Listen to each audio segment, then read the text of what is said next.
Buenas noches. Hoy en mesa de redacción tenemos a dos de los principales responsables del Congreso Internacional de Jóvenes Nucleares que se está celebrando hasta el próximo jueves en Burgos, en el Fórum de la Evolución Humana. Una es Raquel Ochoa, presidente de Jóvenes Nucleares, y otro es Alfonso Barbas, responsable del comité organizador. Buenas noches, Raquel. Buenas noches. Buenas noches, Alfonso. Muy buenas noches. Raquel, vamos a comenzar por el principio. Habíamos hablado de jóvenes nucleares. Básicamente y brevemente, ¿qué son los jóvenes nucleares o qué sois los jóvenes nucleares? Pues bueno, los Jóvenes Nucleares somos una organización sin ánimo de lucro que dependemos de la Sociedad Nuclear Española. Realmente somos una comisión dentro de la sociedad. Y entre nuestros principales objetivos está la difusión del conocimiento nuclear desde un punto de vista claro, sencillo de entender, cercano también a todo el público y sobre todo riguroso. O sea, lo que buscamos es dar la información para que cada persona sea capaz de tomar sus propias decisiones y que pueda formarse su propia opinión al respecto. Alfonso, ¿por qué se celebra en Burgos el Congreso Internacional de Jóvenes Nucleares?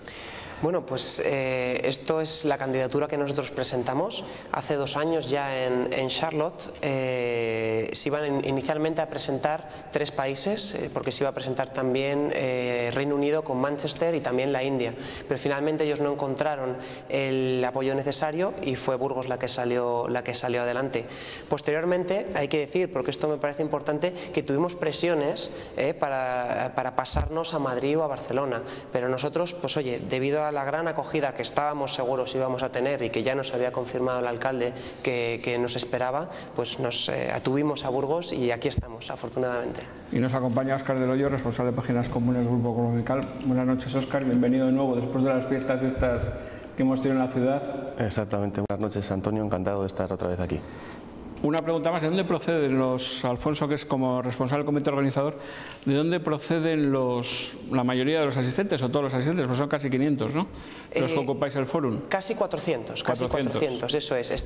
El último número estaba en torno a 380 y la verdad es que es la mayor diversidad que uno se pueda imaginar.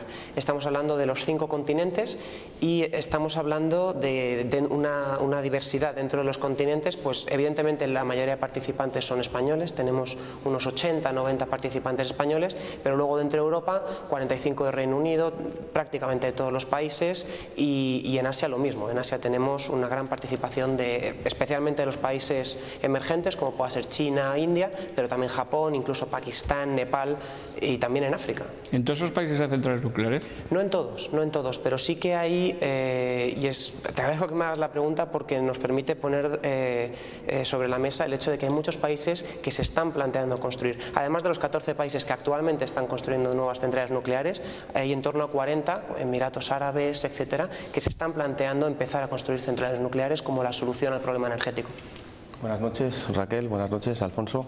Hoy se ha conocido que el Consejo de Seguridad Nuclear ya está estudiando la propuesta para volver a reabrir la central nuclear de Garoña. Como sabéis, estamos en Burgos y este debate ha estado presente en las conversaciones de muchos de los ciudadanos de la zona. Presuponiendo que Jóvenes Nucleares está a favor de la reapertura de la central, ¿cómo convenceríais a los telespectadores de la seguridad de Garoña? Bueno, es que nosotros realmente no somos quienes para convencer de la seguridad de Garoña. O sea, para eso existe el Consejo de Seguridad Nuclear, que es un organismo independiente y es su labor de valorar todos los criterios y comprobar que efectivamente cumple los estándares de seguridad necesarios. Si ellos emiten un informe positivo, es que no hay duda al respecto. Y por las informaciones que tenéis, ¿creéis que va a ser posible esta prórroga? Bueno, por supuesto que sí. Evidentemente nosotros no tenemos tampoco línea directa ni tenemos el conocimiento suficiente al respecto, pero vamos, desde luego nuestra posición siempre ha sido apoyo a Garoña y sinceramente no vemos ningún motivo. Desde luego los únicos que pueden tener una palabra al respecto es el Consejo de Seguridad Nuclear y nosotros en principio no tenemos nada que decir. Estaríamos hablando de que la central nuclear permanecería activa hasta el 2030, supondrían 60 años de actividad. Hay también un debate a nivel global, a nivel mundial, de la edad media de las centrales nucleares. ¿Qué planteáis vosotros? ¿Qué defendéis en ese sentido? Bueno, hay una cosa que hay que tener, que es importante poner en claro, que son las grandísimas ventajas que tiene el alargamiento de vida de una central nuclear. Sobre todo, matizar, para que los espectadores lo puedan entender, que cuando hablamos de la edad media de la vida de una central nuclear y hablamos de 40 años, esto es un dato estimativo que se hizo al inicio, pero desde entonces, durante estos 40 años, se han venido haciendo estudios técnicos que precisamente vienen a asegurar que se pueda extender esa vida dentro con la plena seguridad, digamos, de funcionamiento. Y hay una cosa extra que también hay que especificar, que es que la Garoña, que hace 42 años ya se inauguró, no tiene nada que ver con la Garoña actual. Es decir, lo único que prácticamente se conserva es la obra civil, que esa no ha cambiado, y la vasija, pero todos los componentes internos, toda la electrónica, la instrumentación, por supuesto el personal, se ha ido cambiando, y no solo sustituyendo, sino también remodelando y adaptándose a las nuevas directivas de seguridad. Entonces, no estamos hablando de una central anticuada, estamos hablando de una central plenamente moderna y adaptada a los tiempos. Sois una asociación sin ánimo de lucro y yo puedo entender, o entiendo, como hay también asociaciones sin ánimo de lucro que son más, iba a decirlo, iba a asemejaros a Greenpeace casi en el otro lado, o no. Es decir, ¿a vosotros qué os mueve en Jóvenes Nucleares? ¿Qué defendéis? ¿Cuáles son vuestros principios? Raquel, tú que eres la presidenta. Bueno, si hablara de mi caso particular, ¿sí? es simplemente que, bueno, yo desde que oí la primera vez el tema de la energía nuclear, a mí me parece un tema apasionante. Entonces, precisamente porque sé que es un tema controvertido, lo que me ha movido a mí, la motivación que yo he tenido es a saber más. O sea, yo he estudiado en la carrera, tengo un máster, doctorado en ingeniería nuclear. Tenemos esa ansia de conocimiento y de querer ir siempre a conocer exactamente cuál es la verdad y si realmente podemos confiar o no. Entonces eso sería algo que nos mueve.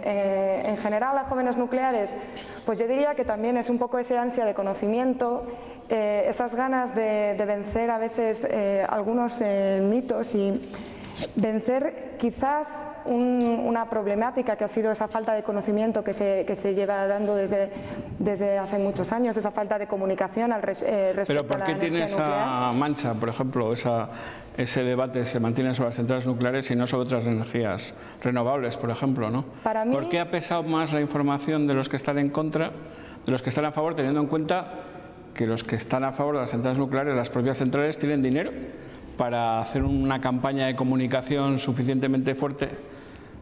Es que es muy difícil desmentir una mentira porque ya se te queda ahí enquistada. Entonces, cuando alguien ya dice una cosa, yo no estoy diciendo que todo sea mentira, por supuesto. O sea, nosotros, como digo, damos información siempre objetiva y nadie nos va a escuchar decir que una cosa no es lo que es. O sea, eso es evidente. Pero sí que es verdad que se lleva produciendo durante muchos años, que una vez que ya se ha sembrado una semilla y eso no es del todo cierto, desmentirlo ya genera pues eso, incertidumbre de alguna forma, desconfianza. ¿Qué cambia respecto a la energía nuclear, respecto a otras fuentes de energía? Yo creo que fundamentalmente es eso, es el desconocimiento. Tendemos a tener miedo a eso que no conocemos. Yo siempre que hago unas charlas me gusta mucho el ejemplo de las películas de miedo, que me parece como muy gráfico, y es la típica película de miedo que puedes estar realmente asustado, pero en el momento que ves a la criatura y ves lo mal que está hecha, ya es que ya te ríes, ya no tienes, porque ya lo estás viendo, ya no es algo desconocido. Entonces es un poco esa sensación, ese desconocimiento al respecto, lo que la Asociación de Jóvenes Nucleares pretendemos vencer de alguna manera. Nosotros queremos dar la información y por lo menos asegurarnos que por nuestra parte la gente pueda entender lo que es y por supuesto tomar sus propias decisiones. Uno de los mayores problemas a los que se enfrenta la energía nuclear es el tema de los residuos, su almacenaje. Hasta la fecha, corregidme si me equivoco, España lo que hacía era tenerlos en las mismas centrales nucleares y trasladarlos a Reino Unido o a Francia. Ahora mismo hay un proyecto que se va a ejecutar exactamente en Cuenca, que podía estar operativo en el 2018. Me gustaría que me dijerais cómo funcionan este tipo de almacenes.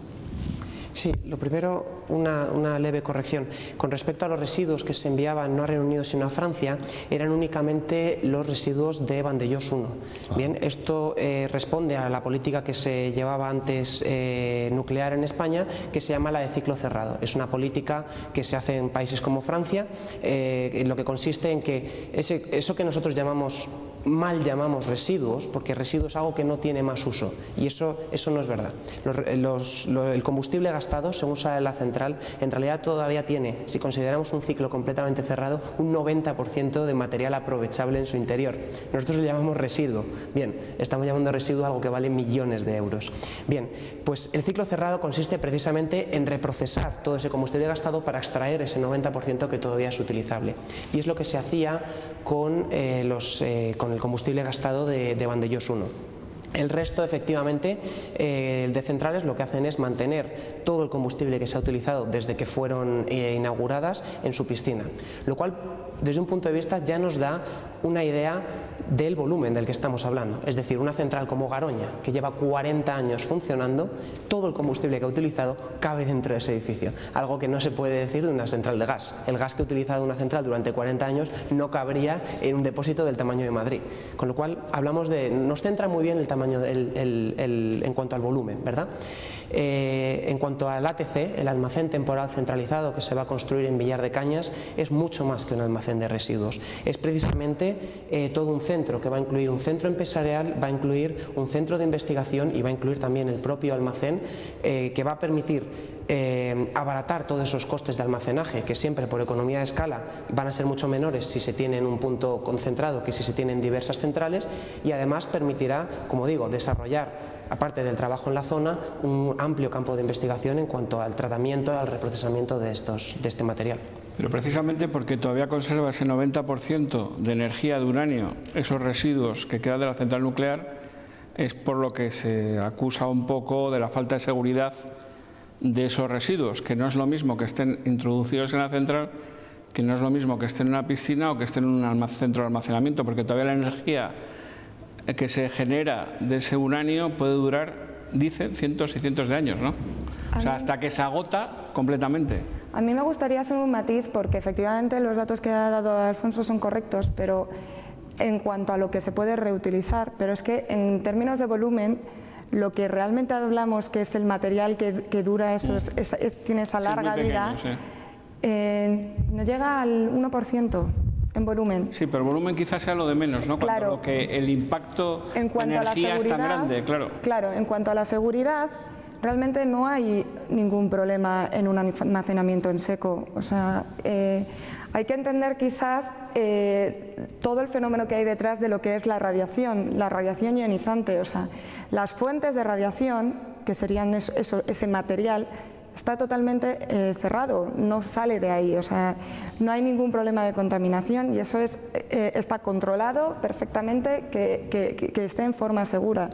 Lo mismo pasaría en cualquier caso. Hormigón y lo que sea. Está eso, sellado, no puede haber fugas, porque eso es precisamente lo que se controla. Es un sistema completamente pasivo, no se necesita acción por ningún operador, simplemente pues eso, llevar un seguimiento de que todo esté en estas condiciones que comento.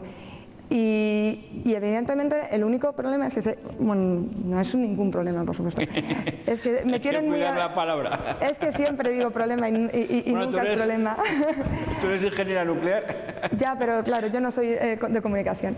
El único tema es que efectivamente son unas fuentes que están emitiendo radiación, y eso se transforma en forma de calor. Y nada más, o sea, hay que mantener una distancia para asegurarse que las partículas o la radiación que están emitiendo ese material que está ahí dentro no llegue a las personas, pero es perfectamente seguro. No sé si solo un accidente como puede ser un terremoto o un maremoto como ocurrió en Japón puede alterar la seguridad que establecen las centrales nucleares, por así decirlo. Vamos a ver, ¿hablamos de centrales nucleares o hablamos de...? De las dos cosas, residuos y centrales. Claro, es que hay una cuestión muy importante que es dónde se construye una central. Es decir, una pregunta recurrente, lo que hablábamos, ¿no?, antes de empezar, es, oye, es que Fukushima es el mismo diseño que Garoña. Y yo te decía, sí, claro que es el mismo diseño, son hermanas, pero no en localización. Una está a nivel del mar y una está encima de una falla sísmica y la otra está en medio de Burgos y alejada del mar. En el momento en el que llegue una ola de 10 metros a Burgos, lo que menos nos va a importar a todos es el estado de Garoña. Eso queda yo creo, vamos, evidentemente dicho, ¿no? ¿Qué falló entonces en Fukushima? ¿Qué fue lo que falló? Porque he visto que en el Congreso vais a tener mañana una ponencia bastante amplia, ¿no?, con un vídeo sobre todo lo que sucedió. Yo quería saber qué falló, qué fue la ubicación, lo que falló, o ha habido más. Bueno, yo puedo decir que, luego contestas tú si quieres. Yo lo que puedo decir es que realmente lo que pudo fallar de alguna manera es la previsión de que se pudiera dar estaba estudiado para tsunamis, estaba estudiado para terremoto. De hecho, el primer terremoto pasó y no hubo ninguna consecuencia del terremoto. Lo que se dio la mala circunstancia es que llegaron justo a la costa de Fukushima tres, llamémoslo, frentes de ola, ¿no?, que se sumaron su amplitud, y por eso la ola que justo impactó con Fukushima era tan sumamente alta, que fue lo que produjo que fuera, pues eso, que sobrepasara el muro que tenían preparado. Entonces, realmente fue una mala fortuna, porque estaba estudiado y demás, pero se dieron una serie de circunstancias que pues no se habían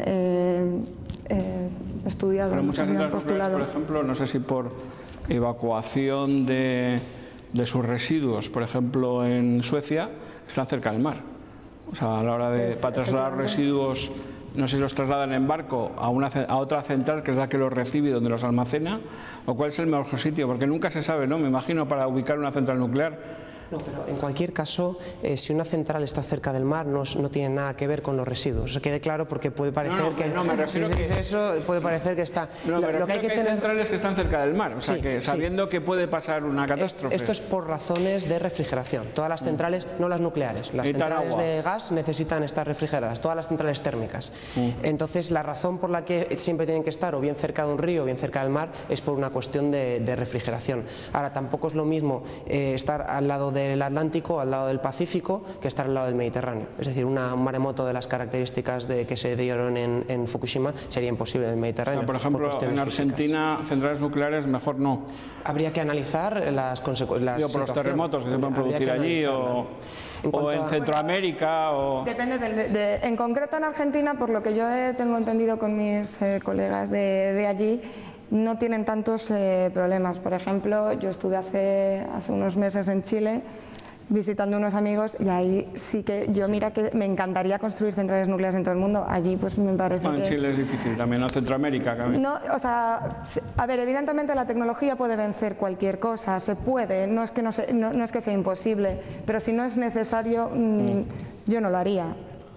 A mí sí que me gustaría, perdona, volver a Fukushima, ¿no? Estábamos hablando de por qué sucedió, pero después de 3 años sigue habiendo filtraciones, incluso la alerta es máxima. Entonces, ¿por dónde pasa la solución ahora? ¿Quién son los responsables? ¿Es TEPCO, la empresa? Sí, me alegra que vuelvas sobre el tema, porque a mí sí que también me gustaría puntualizar, y estoy encantado, por supuesto, de responderte, pero creo que en ocasiones se peca desde los medios informativos de un exceso de atención a Fukushima, que en el fondo, cuando ocurrió, precisamente todo el mundo nuclear estaba yendo hacia arriba, y bueno, yo veía caras, yo trabajaba en el departamento en la Universidad Politécnica de Madrid, y yo veía caras prácticamente de desesperación entre los catedráticos que llevan muchos años, que vivieron Chernóbil y vivieron lo que eso sí supuso para el mundo nuclear. Ellos decían, esto ya se le acabóse, y en absoluto, quitando en algunos países aislados, como pueda ser Alemania, y por motivos claramente electorales, en el resto de países se ha seguido apostando por un nuclear, se han seguido diseñando nuevos reactores y se han seguido construyendo y apostando en todo momento por la energía nuclear. ¿Por qué es esto? Porque Fukushima, si bien ha demostrado que había errores de diseño y errores de seguridad que ya se han solventado en todas las instalaciones europeas, lo que ha dejado claro es que si en un país hay un terremoto que es el terremoto más potente que se recuerda en toda la historia, con 20.000 muertos y desaparecidos y con una situación posterior que impediría cualquier tipo de recuperación, pues resulta que los muertos debidos a Fukushima son cero. Absolutamente ninguno. Bueno, pues todavía no sabemos las consecuencias que puede haber tenido. Claro, pero a nivel nuclear. 37 personas, ¿no? Pero eso es a nivel eso es por el tsunami. Claro, debido a escapes de radiación o debido a lo que es la cuestión nuclear, no ha habido absolutamente ningún muerto. Y en todos los sitios está Fukushima, en todos los sitios se habla de Fukushima y en ningún sitio se habla de las centrales químicas que han vertido residuos y han dejado inutilizables zonas naturales durante miles de años también. Entonces hay que tener clara una cosa. Toda actuación del hombre provoca un impacto. Entonces hay que intentar ser justo y ser coherente cuando uno habla de unas cosas y otras. Y por supuesto lo de Fukushima es un desastre, por supuesto ha habido errores y habrá que depurar responsabilidades, pero hay que poner cada cosa en la balanza y medirlo con el mismo rasero. Hablabas de los países que siguen apostando por la energía nuclear. En Japón, que es un país que tenía muchísimas centrales nucleares, incluso se está debatiendo ahora mismo si continuar con ellas. Creo que se ha reabierto una para el suministro de una zona determinada. ¿Creéis que Japón va a volver a apostar por la energía nuclear después de lo que ha ocurrido? Esto es una opinión personal. Sí, total. Aquí son todas opiniones personales. Hombre, pues a mí sinceramente yo tengo muchas ganas de acudir a la sesión de mañana, que van a venir nuestros colegas japoneses a contárnoslo. Yo creo que de alguna manera tienen esa necesidad de energía. Bueno, todos conocemos el desarrollo industrial que tiene Japón, necesitan muchísima energía y tampoco tienen muchas alternativas. Entonces, yo creo que la situación es más bien que están un poco esperando, están revisando todos los criterios de seguridad, están haciendo todas las modificaciones necesarias, pero vamos, mi opinión personal es que desde luego que sí que tienen que volver a arrancar. No sé qué opinará Alfonso. No es opinión mía personal, el primer ministro de Japón me confirman que ha dicho que van a reabrir absolutamente todas las centrales. Es decir, la única razón por la que hasta ahora estaban paradas era por los mismos los test de estrés que se estaban realizando en Europa. Esa es la razón por la que estaban paradas. Según vayan pasando los estrés test, y de hecho los están pasando, las van reabriendo. Es decir, no es ya solo la necesidad, que estoy de acuerdo con Raquel, por cuestiones geográficas la tienen, tal cual vayan pasando esas pruebas, las van a ir reabriendo. A pocos kilómetros de la central de Santa María de Garoña, aquí al norte de la provincia de Burgos, se están solicitando pruebas para el fracking. Es un nuevo sistema de producción de energía. No sé qué opináis unos nucleares como vosotros sobre el fracking. Si tenéis opinión o personal. Mi opinión, yo no tengo nada en contra de otras fuentes de energía, por supuesto que no. De hecho, estábamos comentando esta misma mañana que lo que nosotros planteamos o lo que nosotros buscamos nunca va a ser un 100% de energía nuclear. Yo creo que eso no tiene ningún sentido, no es sostenible. Lo que buscamos es lo que llamamos el mix energético, y en ese sentido yo creo que España es de los países con un mix mucho más interesante en comparación con otros países. Tenemos prácticamente de todo. Y yo creo que esa es la línea de actuación. A mí no me supone no tengo ninguna opinión en contra, por supuesto, de que se exploren alternativas. No hay una opción que sea la mejor, eso es evidente. O sea, necesitamos extraer lo mejor de todas y tener un equilibrio, esa sería la idea. Alfonso, ese mix energético, ¿qué tanto por ciento ocuparía la energía nuclear en España? Ahora estamos en torno al 10, podemos estar, menos, 20. Claro, es importante comparar porque hay dos datos ahí que se mezclan y el espectador puede llevarse a engaño. Veréis, el porcentaje de energía nuclear instalada es de alrededor tú decías del 10, es un poco menos, un 7 si no me equivoco, un 7%. No, el usado, claro, que pero importamos. No va por ahí, no va por ahí. No. El usado es un 20%, es decir, y la gente se pregunta, oye, ¿y por qué es esta diferencia? Pues muy sencillo, porque la nuclear funciona siempre. ¿Y por qué la nuclear funciona siempre? Pues porque es muy barata, porque entra más que porque es muy barata, porque entra con un precio muy barato al pool y por lo tanto siempre entra. Esto es una cosa de libre mercado y entra siempre. ¿Qué es lo que ocurre? Y no se entienda por aquí, por favor, que estoy criticando las energías renovables, porque como decía mi compañera Raquel, nosotros estamos a favor de un mix y yo estoy completamente a favor de un mix que mezcle todas las energías. El problema es que, por ejemplo, de la eólica es que tú tienes un porcentaje instalado, pero el porcentaje utilizado va a ser siempre mucho menor, porque no sopla el viento siempre. La solar no siempre es de día, o no siempre está soleado el cielo. Entonces, al final la idea es esa. Absolutamente todas las fuentes de energía tienen un pro y tienen un contra, y el que diga lo contrario se equivoca o miente. Entonces lo que hay que hacer es encontrar esa mezcla que nos lleva a la sostenibilidad, porque por separado ninguna es sostenible, absolutamente ninguna. Pues se nos ha pasado el tiempo. Muchas gracias, Óscar. Gracias, Antonio. Gracias, Alfonso. Gracias, Raquel. Espero que disfrutéis no solo de Burgos, de los viajes y de las sesiones, sino también del buen tiempo, de la gastronomía, de los paisajes. Seguro que sí. Es nuestra intención. Y sobre todo porque, claro, si habéis traído casi a la mitad de extranjeros, pues que al menos vuelvan a sus países queriendo volver a Burgos a disfrutar o hacer el Camino de Santiago incluso. No nos cabe duda. Como españoles es nuestra intención, que todos vuelvan encantados. Bueno, y Claro que que sí. conozcáis la evolución humana que tenéis al lado del Foro de la Evolución. Lo sé.